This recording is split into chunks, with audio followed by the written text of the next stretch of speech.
Hey, before we get to the show itself, just a quick announcement that 91 Reasons is going to be at the Midsummer Scream Halloween Festival, July 30th and 31st at the Long Beach Convention Center. This is put on by Creepy LA and Theme Park Adventure. They're good friends of the show. 2 days of frights, freaks, spooks, and scares. You're listening to 91 Reasons, a journey into the twisted landscape of pop culture. Keep your hands and arms inside the podcast at all times. And now, the voice, Jeff Tucker.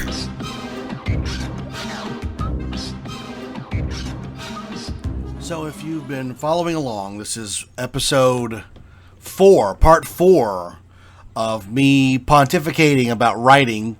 If you've been following along, you know that it started out a certain way, and eventually it had to manifest itself in a full-length novel. Like if you want to write in the big leagues, like that's what you want to do.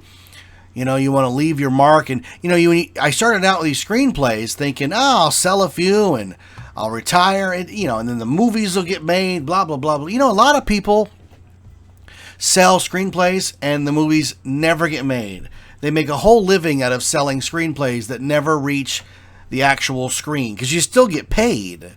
And then there's that magical list of the top 10 unproduced screenplays. And every once in a while, one of those screenplays will make it to the big screen. And I follow that stuff quite a bit. And you go to the theater, and I remember one of the big early ones was Radio Flyer. And I went and saw it, and I'm like, oh, this is terrible. This is a terrible movie. How did this get voted like one of the best unproduced screenplays for 3 or 4 years? Radio Flyer is a movie about kids being abused by their stepdad. And in the end, one of them builds a plane out of his Radio Flyer wagon and like sails off into the sky to escape. And you're like, did the kid really sail off into the sky, or did the kid die? And this is his brain imagining what it would be like to escape. And the big deal was they got Tom Hanks to do a cameo. And it's one of those movies that just came and went quickly, and you never even heard of it again. I mean, I'm sure a lot of people saw it because it was, a big movie, but I think Richard Donner even directed it. But, I wanted to... The whole point of this is you have these grand ideas, and you want to get them on paper, get them into a form where you can share them with people. The whole point of writing is sharing. It's not like George McFly. Oh, I don't let anybody read my stories. Well, why not, George? Well, what if they told me they were no good? What if they didn't like them? I don't know if I could take that kind of a rejection. You got to let people read them. You got to get... You have to get other people's opinions on them. So I spent all these years writing this novel, which was The Seven Trunks, The Seventh Trunk, The Sixth Trunk, The Seven Keys, The Keys to the Kingdom, and finally I settled on the sixth key. And if you've read the book, you know why. It was to signify the importance of that sixth one. Even though there's 7, the sixth one is the one that matters. And it's not like Leonard Part 6, that Bill Cosby movie where people would rent it and go, so where are the other ones? And I'd go, there isn't any other. He named it Leonard Part 6 as a joke. Are you sure? Yeah, I'm pretty sure. Leonard Part 6 is a singular movie. History of the World Part 1? Yeah, there's no Part 2. Are you sure? I'm positive. There's no Mel Brooks History of the World Part 2. It's all a big joke. It's called comedy. Now, in the case of the sixth key, it never even occurred to me that people would think like, oh, it's number 6 in a series. What? No.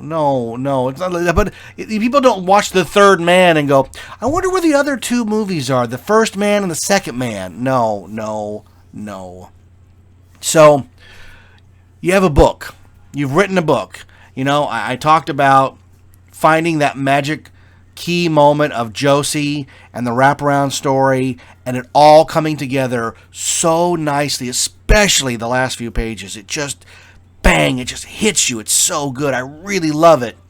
What do you do with it? You put it in a drawer, you put it in a box, you print it out and put it in a binder. You do all of that. And like I said, my friend Daniel wrote a book, The Short Death of Phineas Bean, and he stumbled upon CreateSpace. Now, CreateSpace is owned by Amazon, and they will put your book on their site for free, but the book has to be finished. Well, what do you mean, Jeff? You wrote a book. Yeah, writing a book is not the same as finishing a book. And if I thought that the creation of the book was going to be the hard part, I was in for a rude awakening.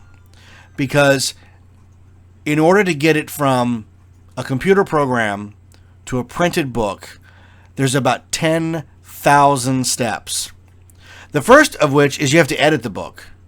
You have to find somebody, because you can't do it yourself because you're not objective.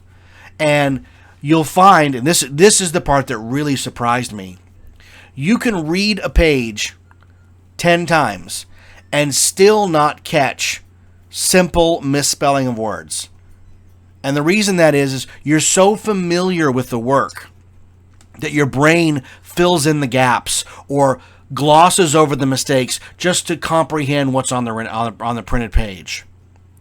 So it's a little different.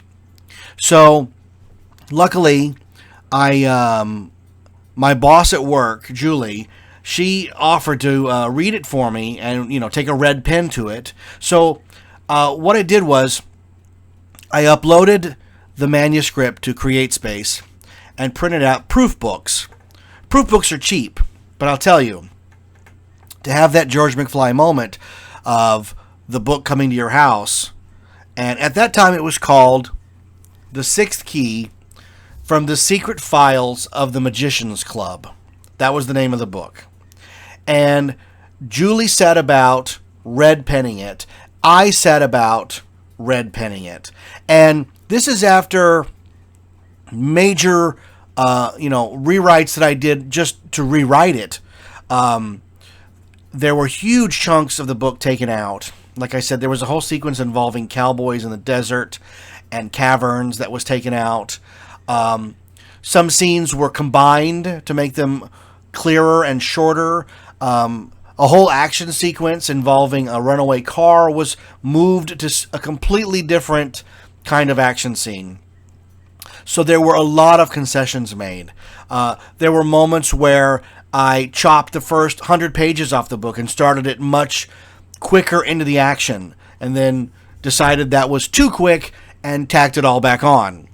So there were many variations of the book. But what finally made it to the printed page got red penned. And if you think like, well, I finished it. What's the big deal? How many mistakes could there be? There are hundreds of mistakes. The most glaring thing that I noticed during the proofreading process was how many times I repeated myself. He went to the door. He turned the handle. It was a brass handle. He opened the door. I would cut all that to red pen it. He opened the door. Let's just get to it. There were many times and I think early in the novel, it was to pad out the length of the book. And then I realized much later in the book that I had become a better writer. So when I went back to redo the beginning, I was horrified at what I was reading because it was so amateurish. And I had taught myself so many writing shortcuts to just get to it. Start the scene in the middle of the action. Get out quick. It's the same principles as writing a screenplay, just on a larger scale because you have to really set these scenes up. And how you do it is you open your computer file up. You have your hard copy sitting next to you, and you're like a monk. Okay, on page 17, I need to change this word to this word. On the bottom of 17, there's an extra L. Top of 18, right? So I would do that, and then sometimes the computer program would, this is the worst word in editing, repaginate. Have you ever heard the word repaginate? That's where the computer program decides that you've made enough changes that it's altered the number of pages, so it repaginates the entire document. So when you're reading your book and you're on page 235 in your computer program, you're on page 232. So they don't match up. And then I would have to write in the book, the physical book, where I was in the computer file. And this process went on for months.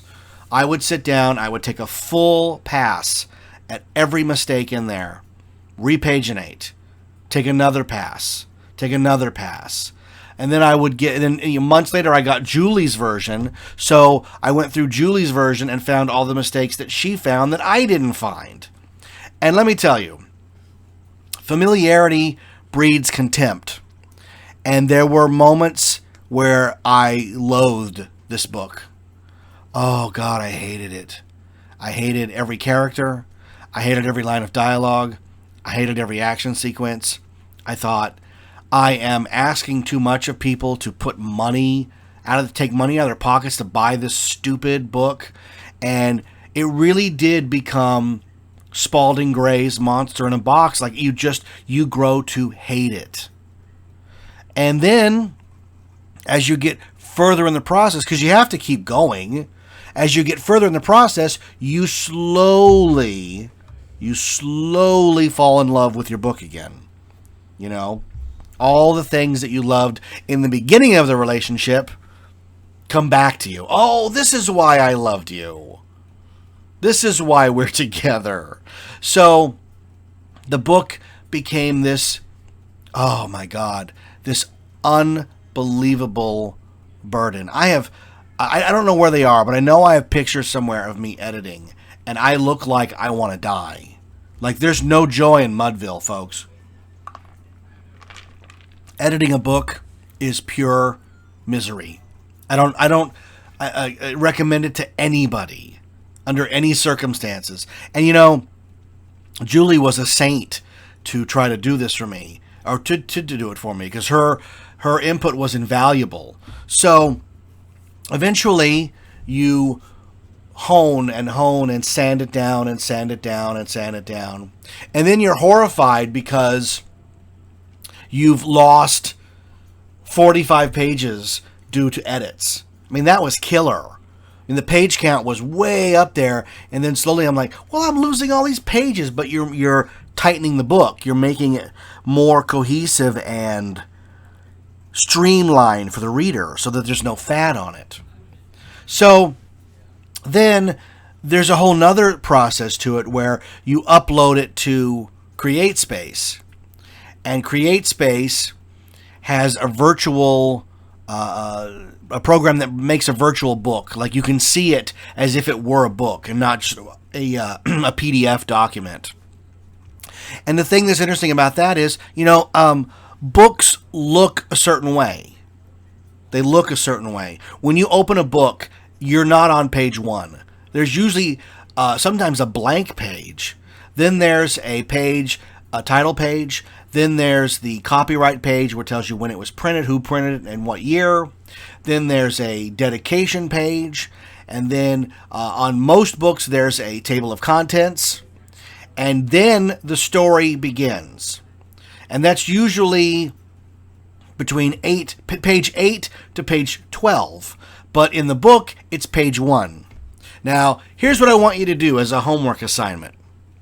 Go into Microsoft Word or whatever writing program you use and try to assign page 8 the number page 1 and have it continue. Tell it to ignore all the first 7 pages and start page 1 on page 8. Let me tell you, this one simple task drove me nearly to quit the book.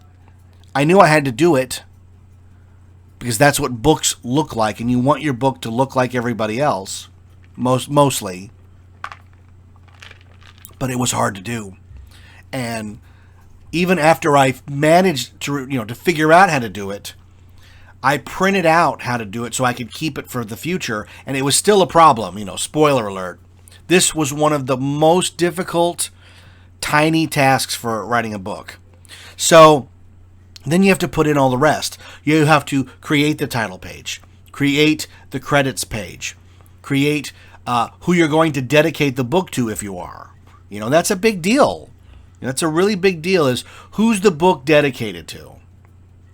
Then, if you have a table of contents, you have to create that. You have to do all your research on what pages start where. Then you start your book. See, mine doesn't have a table of contents because it's not a traditional narrative. There's two narratives flowing along at the same time from different time periods. And the only way you know how the narratives are linked is by actually reading the book. So here's the thing. There's also this thing where I wanted all of the new story breaks, what you would normally consider chapters, to start on the right side of the book. There's no rule for this. You can do whatever you want. I just liked how clean it was, that if the chapter ended on the left, it started on the right. If it ended on the right, there was a blank page, then it started on the right. I just liked the way this looked. So you go through the book and you space out. Well, you're in CreateSpace virtual world. So you go, now this is a 500-page novel, kids.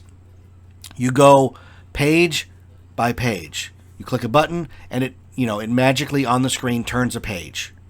Click a button, turns a page. So you get to page 8. And on page 8, it's off. The next book moment, which is supposed to be on the next page, is actually on the first page. So you stop, you go to your master document in Word, and you fix it. Then you upload it, transfer it to PDF, and upload it back to CreateSpace. So then you do it again. You get to page 8. Oh, okay, now it's fixed. You get to page 10. Oh, there's another screw up. You go back to your Word document. You fix it in the master. Transfer to PDF, upload to CreateSpace, start again at page 1. Page 1. Page 1, get to 8, it's good. Get to 10, it's good. Get to 12, get to 4. Oh, page 14, there's a problem. You do it all again. You do this for 500 pages. Because when you convert to PDF, sometimes for no reason, it just makes changes in the spatial parameters of your book. And if you want it to look a certain way, like I did, you have to fix all of this. You have to fix it piece by single piece. And this was, again, I thought, the other part was the hardest. Then this becomes the hardest thing you've ever done. And this went on for weeks. I mean, there's 500 pages, and I was so strict on myself that if I found a mistake and fix it, I had to go back to the beginning because I didn't want it to repaginate, there's that word again, repaginate, and screw up what I had already fixed. And sometimes it did, and I was terrified of that because every time you order a proof copy, you have to pay for it. So you want to do it in virtual CreateSpace as many times as you can before you order that copy. Otherwise, it gets quite expensive, and then you have books that don't line up right. So, at the same time, Daniel's working on my cover. And the cover took a long time, too, because I was very particular about it. So, eventually you get to the end. That's the nature of the beast. Then you have to add in, if you want, these are all, optional. You add in special thanks, acknowledgments, a note to the reader, a note about the author, a picture of the author, and then I put in a little sneak peek of the next book, or at least the title of the next book.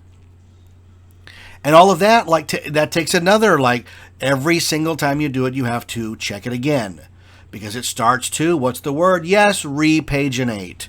And it does it all by its little self. It repaginates. But the good news is that eventually it has to come to an end. You have to reach the end. All journeys eventually reach their destination. And the editing and the proofreading process finally came to an end. And I had a book. So I printed a couple out, proof copies, and I just sort of hung on to them. I made minor changes to the cover. There were a couple things on the cover I wasn't happy with. I changed the back cover verbiage quite a bit till I was happy with what I liked. And then, you stare at it. You just look at it. I'm sure that when Da Vinci finished the Mona Lisa, he's just stared at it for weeks. I did it. There it is. I'm not saying my book's the Mona Lisa, but you get the idea. So you just stare at it. And like anything in life, fate steps in and derails what you were going to do and makes it into something that is even better than you could have imagined. So I work at Knott's Berry Farm. I am in charge of a show called Mystery Lodge. Mystery Lodge debuted at the park in 1994. It was a special show put together based on a show from the 1986 World Expo in Canada. It tells the story of an Indian advisor who is at the end of his life and is thinking back to all the good times and realizing that as long as the stories that he tells continue, he continues. It's very apropos for this episode, don't you think? But more importantly, the company that built it is named BRC Arts, Imagination Arts. They've done theme park and learning attractions around the world, from the Kennedy Center in Florida to the Lincoln Library and everywhere in between, including Japan and beyond. And so the man who owns and runs BRC is a genius named Bob Rogers. Now, I've known Bob Rogers since 1995 when I started out working at Mystery Lodge. And Bob has always been one of the most enigmatic, charismatic guys I've ever known. He knows everything. He is, like, if you could meet Walt Disney today, it would be Bob Rogers. And that's not hyperbole, that's fact. He can look at something and tell you how to make it better, how to improve it. He knows everything about theme park attractions, and more importantly, about story and drawing your audience into a story. So one day we took Mystery Lodge down and we were fixing the lighting to try to bring the lighting back to what it looked like on opening day. Because, things shift over time. It's the way it goes. So we're sitting there, and this is rarefied air. Like, I'm sitting with Bob Rogers for hours.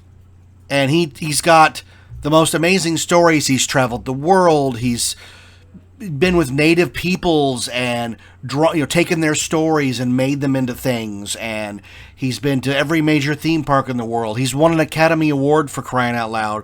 And he's just telling stories. And I was a little nervous, which is unusual for me. But I said, Bob, I've written a book. And he was like, really? I said, yeah, a 500-page novel. And he goes, well, what's it about? And I said, well, it's about this young girl who gets a job at a club for magicians, and she starts discovering this other story. I'd give him the whole spiel. And the first thing he does is he picks up his phone and he goes, have you got a website? And I said, no, I don't have a website. I haven't even thought about that. He says, well, I'm going to buy you a website. Hold on.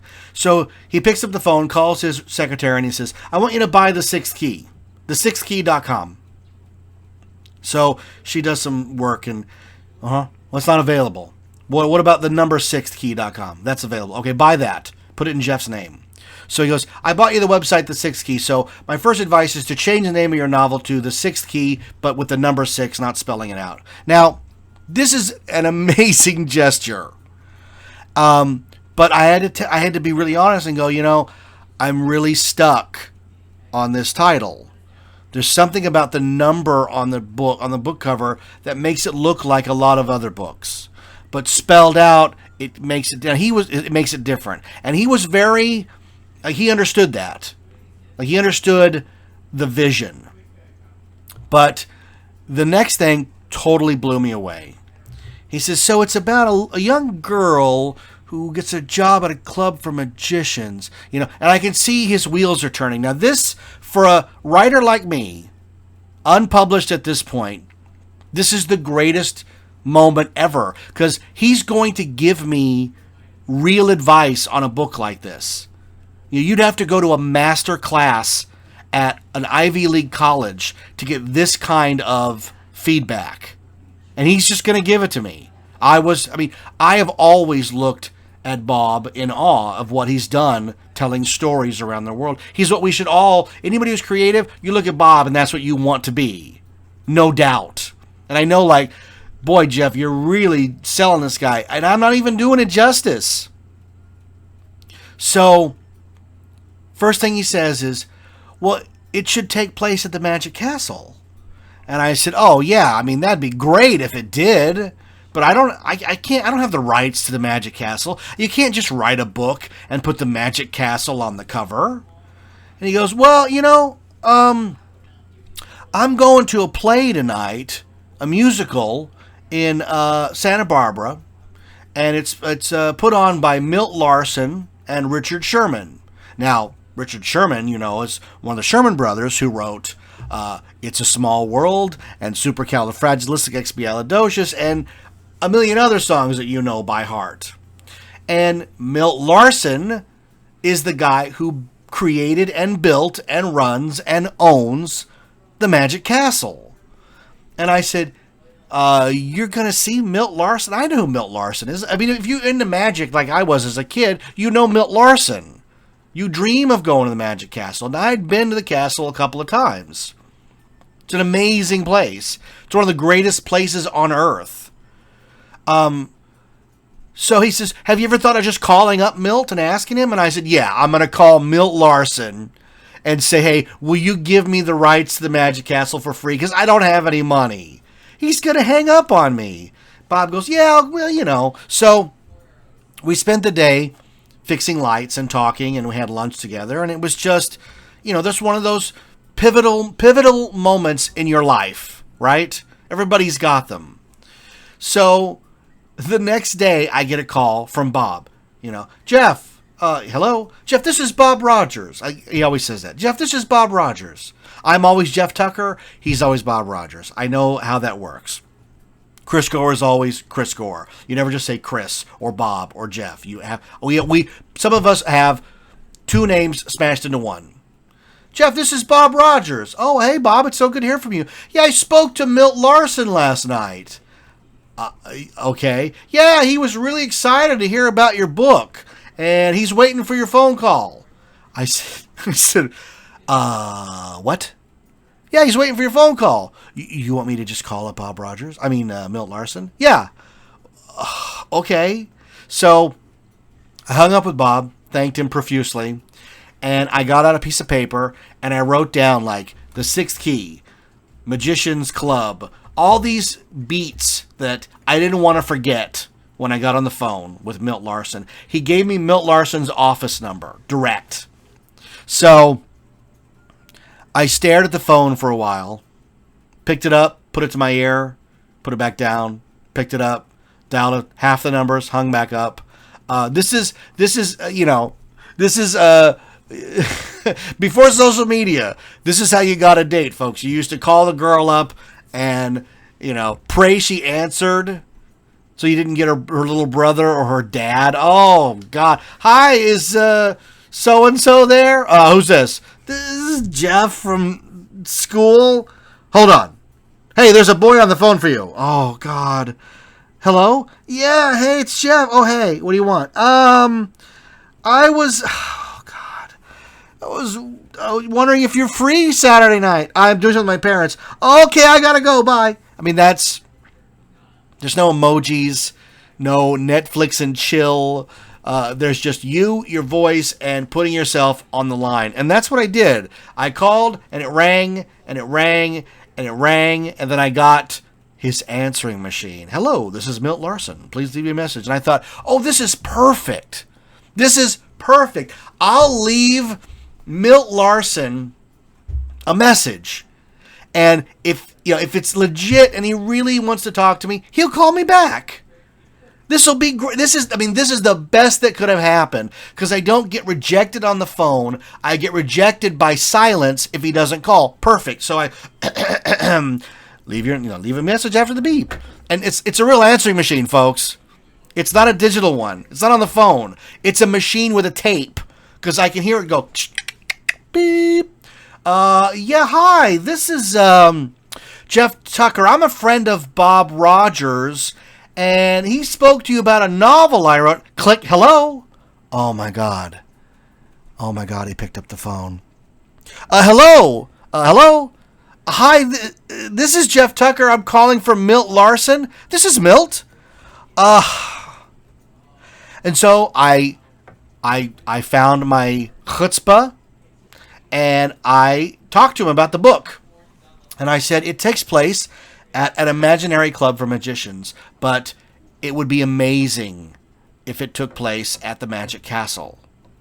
And he thought about it, and he goes, well, does it harm the castle in any way? I said, no, sir. I said, it makes the Magic Castle look like Wonka's factory and Hogwarts all rolled into one. And he goes, well, that sounds interesting. Why don't you send me the book, and then we'll get back to you? And I thought, absolutely, I'll have it in the mail tomorrow. No problem. Well, thank you. Nice talking to you. Well, nice talking to you, sir. I am a lifelong fan of you and the Magic Castle. Oh, thanks. And then click. So I hang up the phone, and I'm elated, because it's hard enough getting anybody to read your book. But getting somebody to read it who could, ostensibly approve it with their license in it is a big deal. A big deal. So here's the thing, folks. My novel takes place at an imaginary magician's club. A club that, to the outside world, looks like it is a burned up building with a slide and all these other accoutrements that are not the Magic Castle. So I took Rachel aside, and I said, I'm under the gun here. I have to deliver. So I told her, you need to take the kids and leave for an entire day. I need the entire day alone with no distractions. So she took the kids to like Knott's Berry Farm or something for the day. I got up 6 a.m. and I dismantled my book. Now remember, this is the book I have just spent a year editing, re-editing, repaginating, and fixing into a form that I thought was finished. And I took it all apart. And I turned my generic club into the Magic Castle with touchstones and landmarks and real street names. And I did it. I did it in a day. I finished about 10 p.m. that night. And I uploaded it. I fixed it again and again and again and again and again. And about 3 in the morning, I went to bed knowing I had 2 versions of my book now. I had a full Magician's Club version and a Magic Castle version. So the next day, I ordered the proofs. As soon as they arrived, I shipped the proof off to the Magic Castle. So from the time I hung up with Milt Larson to the time the book showed up, it was about 10 days, which is not bad, considering it didn't exist before then. And then you play the waiting game. And I was okay waiting. Like I was under no pressure to publish this book. Whatever I needed to do was fine. So weeks go by, a month goes by, and then the phone rings. Hello? Yeah, this is Dale Hanneman with the Magic Castle. Hello. Thanks for calling. Now, Dale Hanneman is the second in command over there. And Dale says, Milt read and thought your book was great. He did he? Yeah, so it's okay if you use the castle. Do I need to? Because, well, we have one note. Yes, sir. You need to make the, on the cover where it says Magic Castle, it needs to have the little R for registered. Okay, and? Oh, that's it. That's the only note? That's the only note. Yes, yes, sir. Thank you for calling. I hung up and I danced. I danced through my theme park. I was on cloud nine. So I added the R. I actually added the castle to the cover. The castle was not on the cover before then. There was, I think the space, I'd have to look at the old covers. I think it's just empty. I said, put the castle right there in the background, the Magic Castle. It's a very striking building. So with that in place, I mailed copies to the castle with the fixed R. And inside it says, Magic Castle is the registered trademark of Magic Castle Enterprises, used with permission. Then I just sat on the book for a while. Like, you ever finish a big project and you're like, well, I don't know what to do now. I don't know. So I had a book. I finished a book.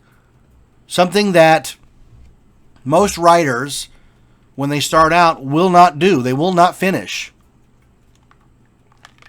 Not only had I finished it as a creative project, but I finished it as a tangible project with all the right page numbers, all the edits, all the acknowledgments and thanks, and what the book means. And I loaded it up because I didn't know if I'd ever do this again.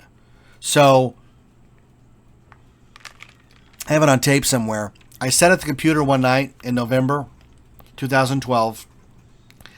And I said, I am going to publish this book. So you go on CreateSpace, you bring up the page for your book, and it literally, after all the questions, and there are a million of them, then you hit the word publish. So I hit the word publish. And it was very anticlimactic. Balloons didn't fall from the sky. Waiters with trays of martinis and champagne didn't show up. There were no dancing girls, no horses festooned with golden saddlery, nothing. I hit publish. And in that moment, I became a published author. And you know what? I didn't tell anybody about it. I just let it sit for a while. And then I checked in a couple of days, and somebody had bought it. More than one person had bought it. And then after that, more people bought it. And not just friends. People from around the world. Because you can track your sales. And I started seeing copies being sold in Spain, Turkey, Scotland, England. And I was very humbled. Very, very humbled. First I was embarrassed. I thought, oh God, they're going to contact me on Facebook. And they're going to tell me how much it sucks. And instead, the opposite happened. People started writing me and telling me how much they enjoyed it. How the coming together at the end of the two stories caught them off guard, and the way that I did it. And I felt such a sense of accomplishment. And I remember after a couple months after that, we went to WonderCon. The first year it was in Anaheim. It was very small. A lot of empty tables. And I thought, I'm going to have a table here next year. And I'm going to sell my book. And the next year we did. We went a whole year, sold books. And the next year at WonderCon, we had a table. And we sold a lot of books. A lot of books. I was really shocked at how many we sold. There in the small press, you're not stuck, but you're surrounded by comic books and people selling art. And there weren't very many novels at all, maybe 2 or 3. And we garnered a lot of interest. And I felt amazed that in a convention teeming with costumes and toys and video games and comic books and the newest, greatest this and that, there were kids that would look at their parents and say, this is what I want. I want this book. I was truly, truly amazed. So, of course, what I did was, after I saw what the book meant to people, and we had a book signing at Knott's Berry Farm, which was held at Virginia's Gift Shop. And I remember sitting there And out of all the things the book did for me, the one thing, I mean, my mother would have been thoroughly impressed and proud that I wrote a book. I sent it to her sisters, an early advance copy, and they were blown away and saying, your mother would have been so proud of you. But I think sitting in Virginia's gift shop doing a book signing with a sign that said, meet the author, I think she would have fainted. Like, I really did something, you know. I didn't cure cancer. I didn't score the touchdown at the World Series. You like that, the World Series? The Super Bowl. But I set out to do something, and I did it. And that's the part that she would have been proud of. And then the part that I'm proud of, finishing, getting it from an idea to a physical book. And I've sold thousands of copies all around the world. It sells every month. I managed eventually to get it in an e-form so you can read it on a Kindle. That was a whole nother process. But I hear from people, and one person even painted me a painting of the train flying because it was so vivid to her, and that hangs in my office at work. So of course, I'm so stupid that I decided to do it again. I'm going to write the sequel. And so I just started writing the sequel. And that was tough, man.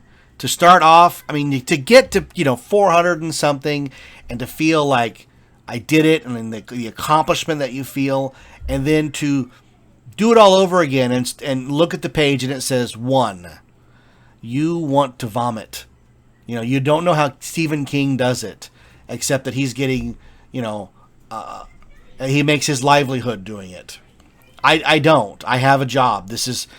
It's not enough money to have any kind of livelihood doing it. At least not yet. But you do it because you have to. You're driven. So I started writing the second one, and the second one took about 1.5 years. And when I went to, what folks? Repaginate, I realized I had written on the wrong size paper, virtual paper in the computer. Instead of writing on what a traditional novel is, I was writing on college size paper. So my sequel book was nearly 800 pages. CreateSpace won't even publish a book like that. It looks silly. It looks like a Game of Thrones or It, and I'm not at that point yet where I can ask my audience to carry around a book that big. So after a lot of work, I split the sequel book was split into 2, and I published one, edited the crap out of it, and then published again about a few months later, so that by the time WonderCon rolled around again, we had 3 books. I was shocked at that. We were only supposed to have 2, so to have 3 and watch again, kids' eyes light up, and they want this set of books, which weighs almost 10 pounds, I think. Like, I was really humbled. Like, you're going to carry this around? God bless you.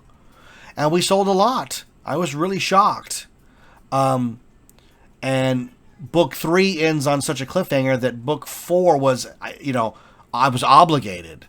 So I've been working on book 4 for almost 2 years now. I am in the home stretch. I am less than 100 pages from finishing. Way less than 100 pages from finishing. And I'm incredibly proud of that. And after that, I'm going to take a long break from Magicians and Keys. I'm going to write something else. But I know that Amazon's not going anywhere. And the book is for sale on Amazon. The books are for sale on Amazon. And eventually, I'll just give the password and the information to my kids. And they'll be able to reap the rewards of that for the rest of their lives. And, it's not a king's ransom of money. But it's enough that every month they'll remember, oh yeah, Dad wrote these books. And they make money. And how great is that? To be able to do that, And here's the interesting part is, I have 3 kids, and only one of them's read the series. The other one, they're not interested. Oh yeah. I catch them reading, but just not mine. But, you know, nobody wants to deal with their parents. Your parents are, you know, for the most part, they're an obstacle until you get older and you realize how much you need them. You know, that switch doesn't turn on till late 20s, early 30s. So I've got a ways to go before I'm appreciated by them and the books that I've written and this amazing journey that we've gone on because of these books. You know, I met a guy right after book 1. I met a guy named Tony who must have bought 30 copies to give out to friends.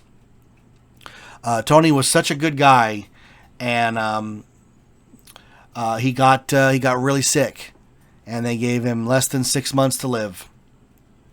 And I said, you know, Tony, I'm going to put you in the next book. And Tony got, when Tony told me he didn't have long to live, I sent him everything that I had. And Tony is a really great character in book 2 and 3, and he's also in 4. And he just couldn't believe that he, in the pages of the book, got to meet all the main characters. And I just said, Tony, it's the least that I can do, and I dedicated the book to him. He never got to read the finished product. He passed away. We went to his funeral. It was terrible, you know. He was young, and it just, but, were it not for the Sixth Key, we would never have met him, which says volumes about what art and creativity and inspiration can do for you and the people that it can bring to you. And even though they're only with you a short time, it's powerful. It's truly powerful. So I hope I haven't scared you away from writing or starting writing that book. Because in this day and age, I mean, it used to be impossible to get published. Not that long ago, like I said, it was thousands of dollars to get a single crate of books. And now with CreateSpace, anybody can do it.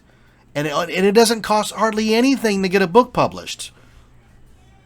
So there's never been a better time to become a writer. And there are people that strike it, not rich, but they strike it at the right moment. Look at Shades of Grey. Look at Hunger Games.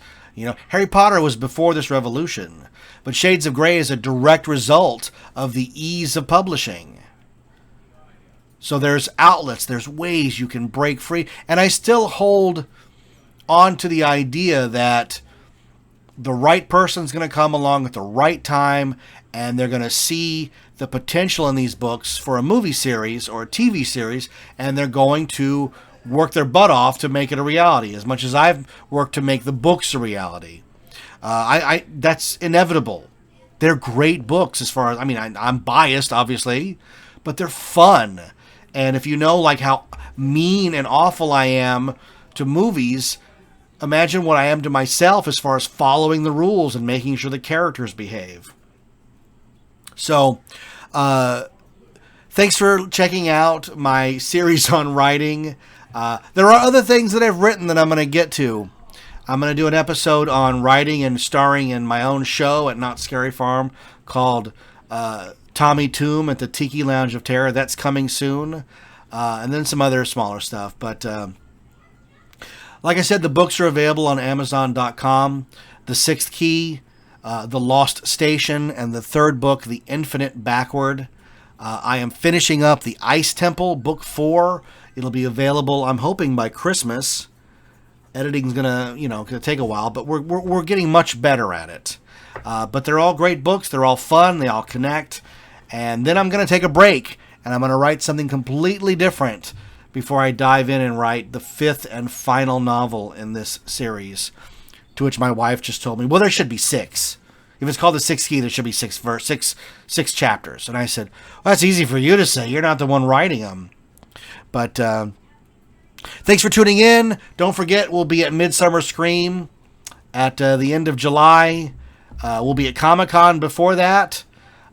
This weekend, Austin and Luna will be at Anime Expo in Los Angeles. It's a very busy convention season. But thanks for tuning in. I'm Jeff, and the show that you're listening to is 91 Reasons. Thanks for listening to 91 Reasons. Please subscribe and leave a review on iTunes. Find us on Facebook. Is anyone even still listening? Hey, before we get to the show itself, just a quick announcement that 91 Reasons is going to be at the Midsummer Scream Halloween Festival, July 30th and 31st at the Long Beach Convention Center.